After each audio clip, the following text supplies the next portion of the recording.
Mayong adlaw katawhan sa Dios sa Archdiocese sa Uzami sa ngalan sa atong talahuron nga Arsobispo Archbishop Martin Sarmiento Humowad Didi ug sa kahupungan sa mga kaparian sa tibuok lokal nga simbahan dinhi sa Uzamis. Kininausab si Father Jesse langga magahatod kaninyo sa pamalandong karong adlaw. Adlaw karon nga Huwebes sulod sa ika-napulog tulo nga semana diha sa ordinaryong panahon diha sa kalendaryo sa atong simbahan.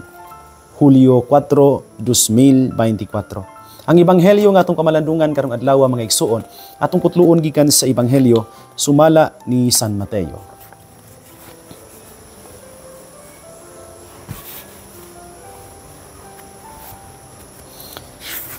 Misakay si Jesus sa usa ka sakayan ug mibalik pagtabok sa lanaw ug miabot sa lungsod niya. Ug may usa ka paralitiko nga naghigda sa duyan nga gihatod sa pipila ka tawo ngadto kaniya. Nakita ni Jesus ang kadako sa ilang pagsalig kaniya ug miingon siya sa paralitiko, "Anak, ayaw kahadlok kay gipasaylo na ang imong mga sala." Unya may pipila ka magtutudlo sa balaod nga miingon, "Nagpasipala sa Dios kining tawhana." Nasayod si Jesus sa ilang gihunahuna ug miingon siya, "Nganong naghunahuna man kamo niya ng mga hunahunang dautan? Hain may sayon. Ang pag-ingon ba gipasaylo na ang imong mga sala? Kung ang pag-ingon ba, bangon og lakat. Karon ipakita ko kaninyo nga ang anak sa tao may gahom dinhi sa yuta sa pagpasaylo sa mga sala." Usa miingon siya sa paralitiko, "Bangon, dad-a ang imong gihigdaan ug pauli sa inyo." Ug ibangon ang paralitiko ug mipauli. Sa pagkakita sa mga tawo niini, nangahadlok sila ug gidayeg nila ang Dios tungod sa paghatag niya niining gahuma ngadto sa mga tawo. Mga igsuon ang ebanghelyo sa Ginoo. Daygon ikaw o Kristo. Mga igsoon ko ni Kristo mayang adlaw pag-usab kaninyong tanan. Tulo ka importante kaayo nga mga punto pamalandong diha sa ebanghelyo nga para nako makatabang sa ato ang pagsabot karon no, pagtugkad sa mga pulong ni Jesus diha sa ebanghelyo. Una, kining first moment where Jesus meet the paralytic, no? Human nga si Jesus mi tabok, no? Ato sa iyang lungsod niya pag naog niya sa sakayan ang misugat dayon niya kining usa ka paralitiko nga gidala sa iyang mga higala nga naghigda no sa iyang duya, no, sa iyang stretcher. If we will try to imagine the feeling of the paralytic, no, dihang posible nakita niya si Jesus. Dinhi na to makita nga ang paralitiko mga igsuon, he has lost his personal freedom, kaya di man siya kalihok na, and is living in total dependency ngadto sa iyahang mga higala nga mao'y nagdala niya karon ngadto kang Jesus. Imagine nimo no, ang feeling nga dili siya makalihok, dili ka makalihok, dili ka makatindog, dili ka makahimo, makabuhat sa mga butang nga buot nimong buhaton. Paralysis indeed. Pero di ba, daghang mga higayon nga bisan tuod og wala ta mga bakol, wala mga bali ang atong mga tiil ni ang atong mga kamot. Maayo taglawas sa pisikal kaayong aspeto. Pero di ba dunay daghang mga higayon nga pareha sa tas paralitiko sa ebanghelyo? We have been paralyzed. Usa kahang mga bahina sulod nako mga igsuon, ang hangtod karon paralisado. Malagmit ang atong kasing-kasing maoy paralisado. Hinungdan nga ang atong mga kamot ug tiil bisan kon lig-on og maayo pa, no?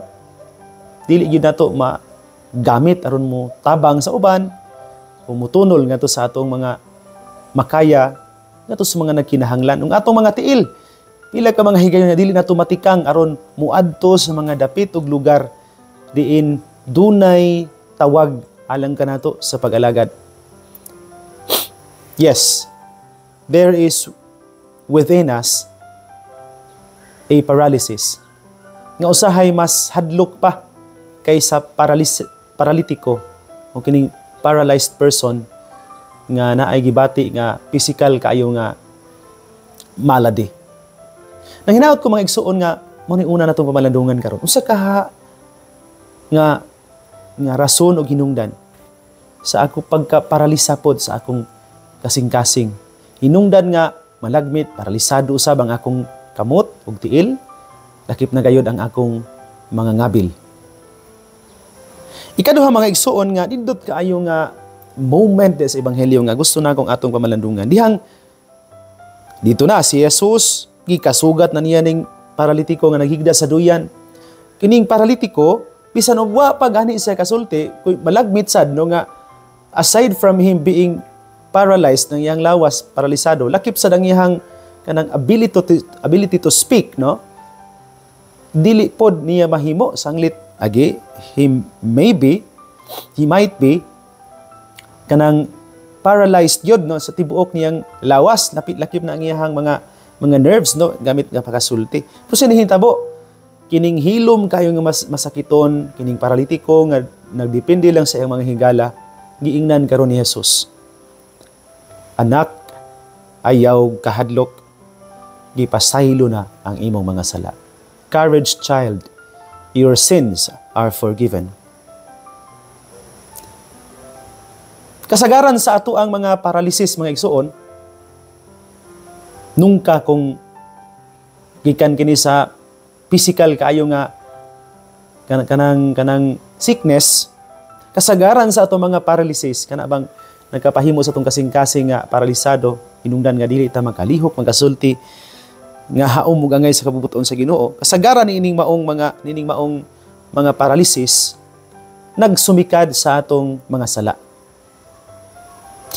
Daghang mga paralysis nato nga ang hinungdan tungod sa atong dili maayong relasyon sa Ginoo o sa atong isig katao. Dito'y kausa nga dinis parokya sa katong linhipan ko no sa Concepcion nang hatag mi og mga kining pamalandong alang sa mga kining sakop sa evangelization team no kay gitapok man namo sila tapos gitagaan na mo seminar sa kining Community Formation Center sa Dupim nya paghuman sa ilahang formation nag-recollection sila no nya sa recollection giapil na mo sa kining right, kining maghinatagay sila og kandila, timaan sa ilahang pagpasaylo o pagpangayog pasaylo sa usag-usa. Nakita na ko ning usa ka kauban namo sa kining evangelization team nga naglingkod ra siya, motong giduol ako sa ginanaw sa sagti. Wala lagi ka mo tindog no kay ang rito man dapat kitang tanan gyud mo tindog kunya dala sa tong kandila, ipasa nato nga to sa atong tawo nga atong pangayog pasaylo nya ipasa sa niya iyang kandila, timaan gi pasaylo kaniya. Ningon sa nako nga Father, di man gid nako makaya gid di gid ako makaya nga muduol nga makigstorya aning kung silingan ani among kauban no ingon sa nako ana balikon ako posible nga dunay lawom kayo nga dugukan ang iyang pagbati sa pagdumot ngadto sa iyang silingan hinungdan nga di gyud sa makatikang aron mangayog pasaylo. Akong balikon mga igsuon, many of our paralysis, if not physical, labi na itong internal kaayo, no? Sulod sa itong kasing-kasing. Ang hinungdan og rason, ang atong dili maayong relasyon sa Ginoo o sa atong isig katao. Pila ka mga higayon nga dinhi sa parokya, ato ko sa mga kapilya, mangutana ko nila, ano di man ka musimba, mga sakop sa GSK, pre, di man lang ka musimba, no?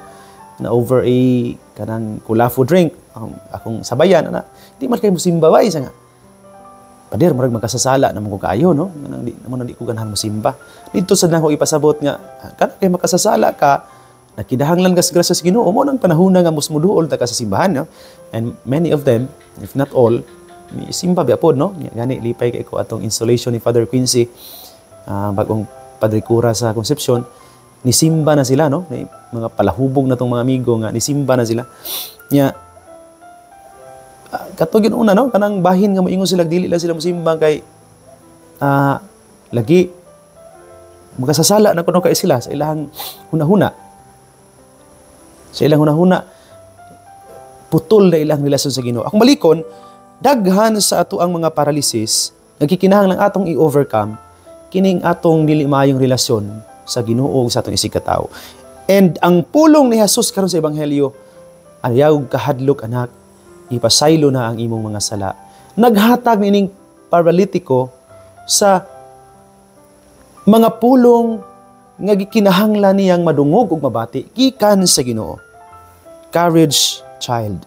Your sins are forgiven.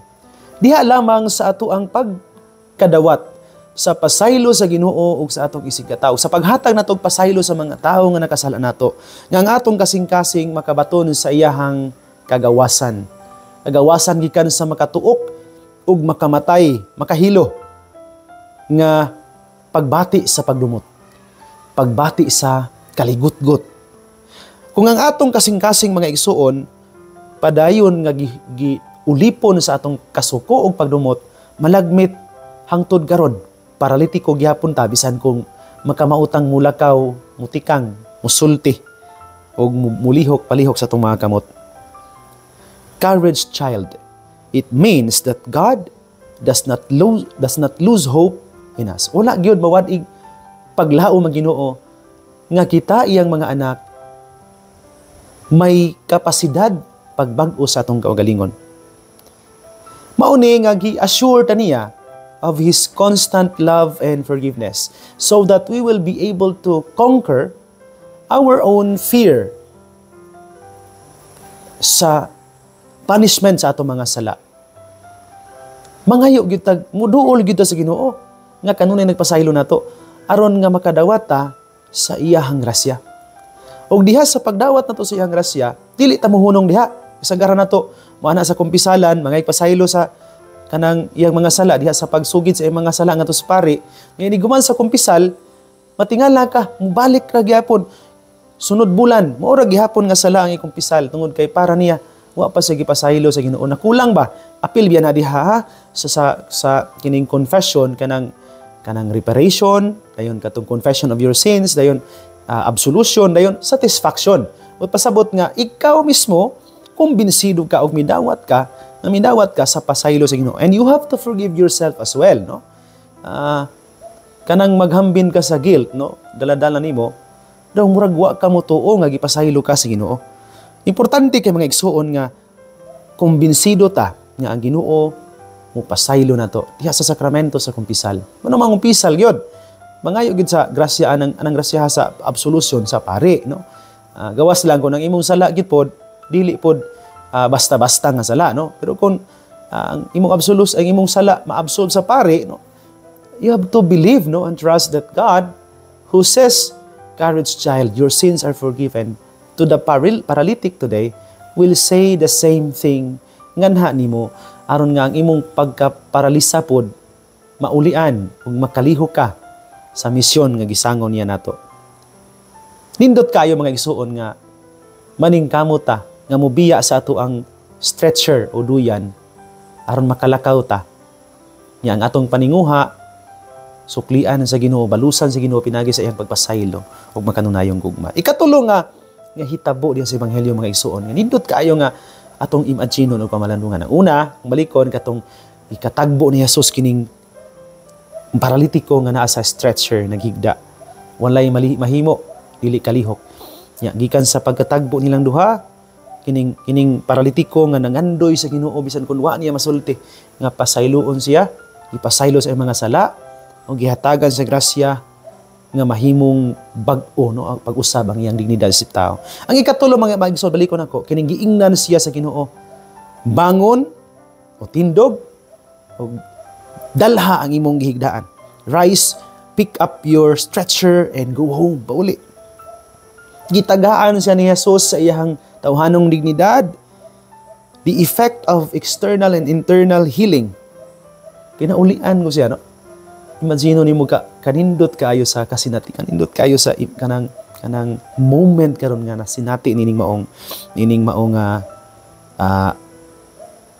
paralitiko. Nindot kayo gyud nga kasinatian.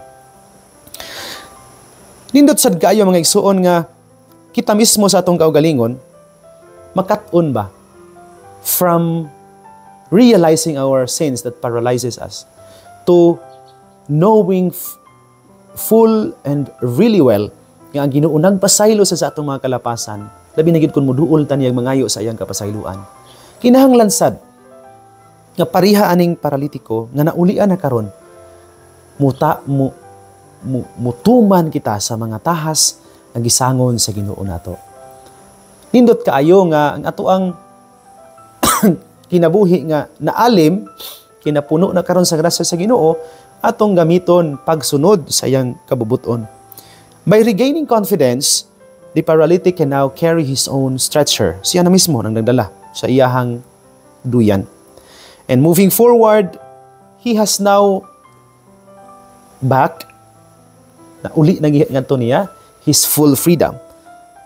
And as the paralytic, we hear Jesus inviting him and us to go and pick up our own stretchers.